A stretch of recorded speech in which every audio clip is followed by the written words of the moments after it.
Alrighty, we're gonna round out factoring trinomial method with leading coefficients that are numbers other than 1. So let's begin. The first thing you always want to do is check for a GCF. That can make your life a whole lot easier if you can divide all of your terms by a number or even take a variable out. So the first thing we're going to do is check to see if anything is going to be able to divide into 2, 11, and 12. And the answer is no.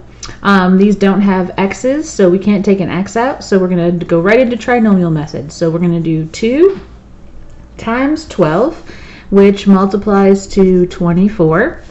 And we need to figure out two numbers that are going to multiply to 24 and also add up to 11. So we go through all our times tables: 1 and 24, 2 and 12, 3 and 8. Oh, it looks like 3 and 8 are going to work. So we scratch out the middle term. We don't need that anymore. And then we're going to bump down the 2x squared. Now we're going to use the 3 and the 8 just like we did before. In the last video, we're going to put an x behind each one. So plus 3x plus 8x, and then we're going to move the plus 12 down here. Okay, so I'm going to try and keep this separate from my work. So now you have 1, 2, 3, 4 terms, so we are going to do grouping. So you take the first two and look for a GCF. Our GCF is x. Then make parentheses. What times x is going to give you 2x squared? 2x. Then you put a plus sign. What times x is going to give you 3x? 3. Bring down the plus sign. What's the greatest common factor between 8 and 12? So between 8 and 12, the greatest common factor is going to be 4. So we make the parentheses. What times 4 gives you 8x? 2x. What times 4 gives you 12? 3. And now our answer is going to be 2x plus 3 times x plus 4. And that is factored. Let's look at the second example. So look to see if you have a GCF. We don't. So we go right into trinomial method. So 4 times negative 3 is negative 12. We need numbers that multiply to negative 12 and add up to negative 4. So our two numbers are going to be negative 6 and 2. So we scratch out the middle term. We bump this 4y squared down. Now you're going to use the negative 6 and the positive 2, and then bring down the negative 3. Keep that separate. Okay, now we're going to group these two and group these two. The GCF between 4y squared and 6y is 2y. Make the parentheses. What times 2y gives you 4y squared? 2y. What times 2y gives you 6y? Minus 3. Bring down the plus sign. What's the GCF between 2y and 3? Just 1. So you write the 1 down. Make parentheses. What times 1 gives you 2y? 2y. What times 1 gives you negative 3? Minus 3. These match. That's a good thing. They should always match. So our answer will be 2y minus 3 times 2y plus 1. Okay, moving right along. Well, let me put box around that, make it official. There we go. That's your answer. Now, next couple of examples. Still want to check for a GCF. No GCF between the three, so we're going to multiply 2 times 24. So that multiplies to 48 and adds to negative 19. So we need to think of two numbers that will multiply to 48 and add up to negative 19. Now, since this is negative and this is positive, your two numbers need to be negative. So possibilities for 48. 1 and 48. 2 and 24, neither of those are going to give me 19. 3 and 16, I think that's the one that we need. So it'll be negative 3 and negative 16. So we scratch this out. We don't need this anymore. You bring down the 2x squared. and then you use the negative 3 and the negative 16. So negative 3x minus 16x, and then plus 24. Now, we're going to group these two. We're going to group these two. So the GCF between 2x squared and 3x is just an x. And then you're left with 2x minus 3. Bring down that minus sign. This is one of those with the minus. The GCF between 16 and 24 is going to be 8. And then make your parentheses. And this is now a negative 8, trying to make negative 16. So that's going to give you 2, and then we need an x. And then negative 8 times negative 3 will give you positive 24. These two factors match. That's good. So we want your answer to be 2x minus 3 times x minus 8. Okay? We've got 3 examples left. Let's try this next one. Check for a GCF. Is there anything we can divide all 3 of these by? Nope, doesn't look like we can, because that's a 1 right there, and we aren't going to be able to divide that by anything but 1. So go right into trinomial method.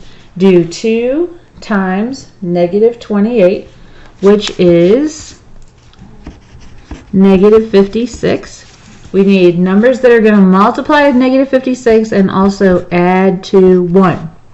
So those two numbers are going to be 8 and negative 1. 8 times negative 7 is negative 56, and 8 plus negative 7 is positive 1.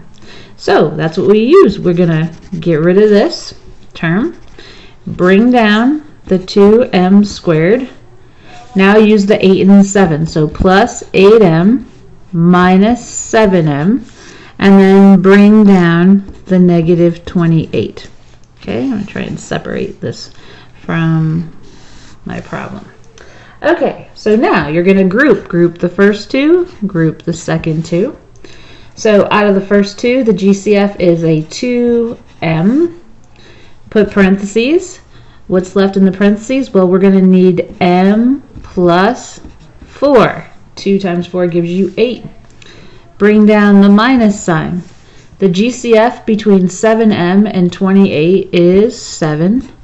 So we're going to be left with m. Now you might be tempted to put minus 4, but remember, this is a negative 7 right here. So what times negative 7 will give you negative 28? That's going to be plus 4.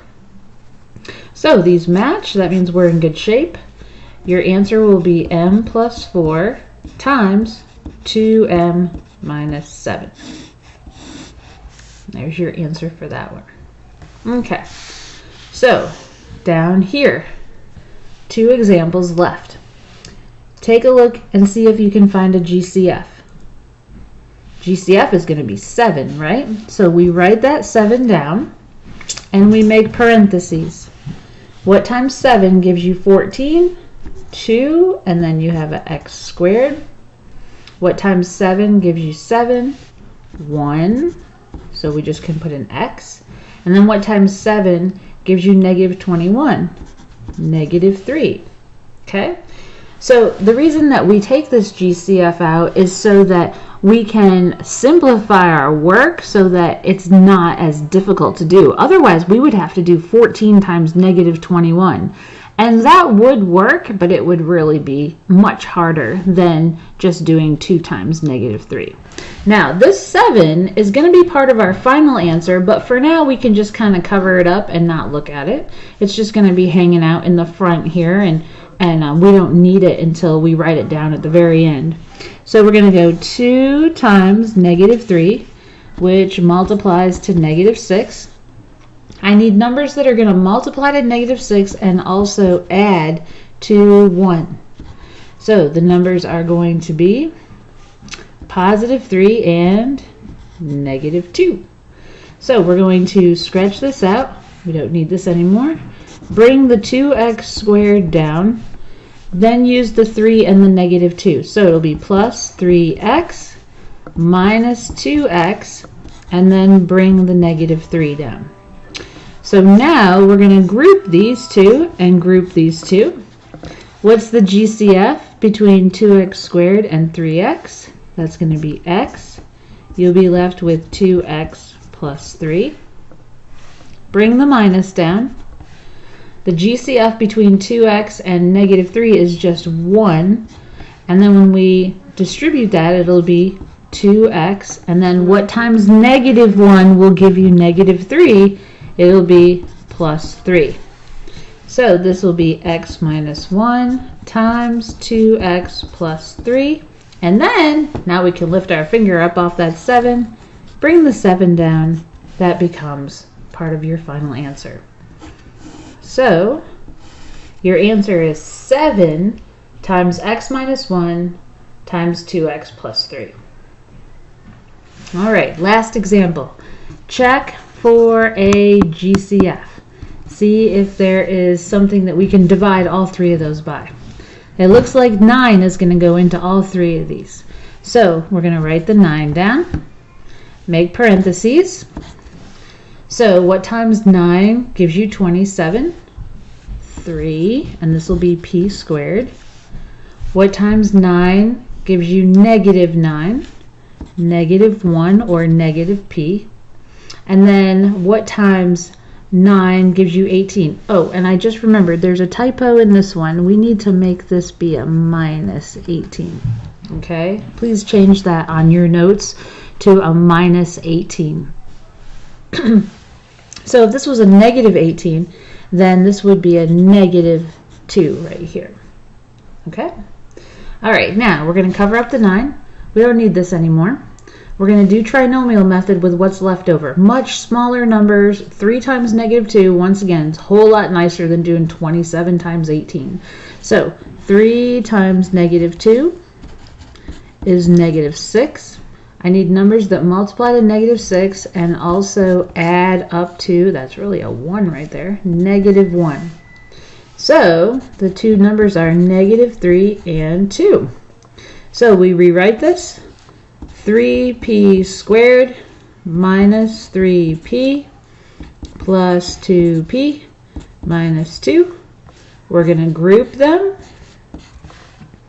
So what's the GCF between these two? It'll be 3p. You'll be left with p minus 1. Then bring down the plus sign. The greatest common factor between 2 and negative 2 is 2. And then you're going to be left with p minus 1 again. Your answer will be 3p plus 2 times p minus 1. And don't forget that 9. Bring the 9 down there right just like that. So that's your answer. Okay? So that's the end of the notes on trinomial method. You can try your practice questions and see if you have any questions for me. Ask me questions if you need to. Thanks a lot.